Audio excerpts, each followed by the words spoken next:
Hello everyone, let's review the ban list updates that will come into effect for the 3-card blind main event tournament taking place this December.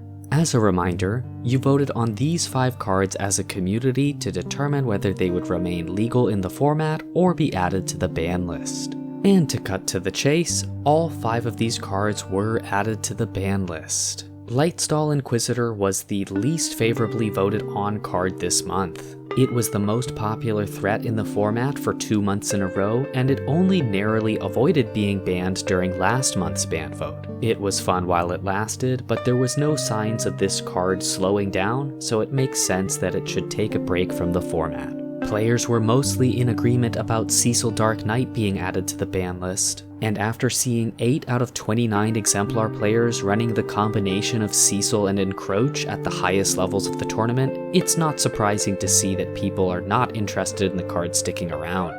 The average vote on Encroach was less favorable than Cecil, but it was a more polarized vote.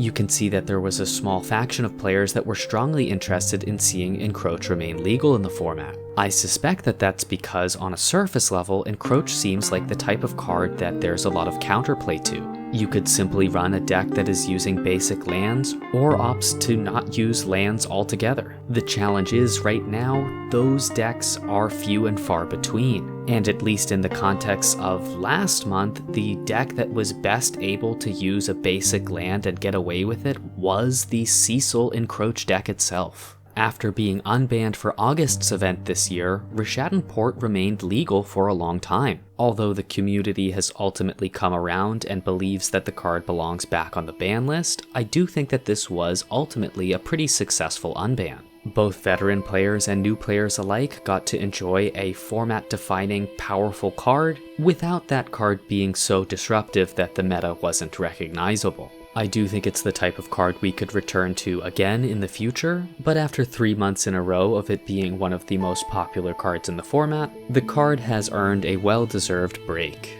And the final card that was added to the ban list was Saz's Chocobo, which was also the closest vote and most polarized. For context here, I think it was a relatively common opinion that the combination of Saz's Chocobo and Undiscovered Paradise was too strong. But there was quite a bit of debate in the Discord server concerning whether Saz's Chocobo or Undiscovered Paradise was the card that deserved to be targeted with a ban. I suspect that a lot of the folks that voted favorably on Saz's Chocobo or voted as undecided included folks that were more interested in seeing Undiscovered Paradise get targeted with a ban than Saz's Chocobo itself. I do want to acknowledge that your voices have been heard, and I would like to promise that we will vote on Undiscovered Paradise sometime between now and the end of the year. And before we wrap up here, we have to cover the outcome of the unban vote that supporters of this community have the privilege of participating in. Among the 10 cards that supporters voted on this month, none of them received enough support to be removed from the ban list.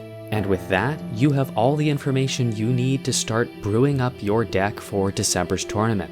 Don't forget that the cards from the Avatar: The Last Airbender set are now legal in the format for the first time. If you're interested in participating in the event, be sure to visit the website linked in the description of this video between the 1st and the 7th of the month to submit your deck list.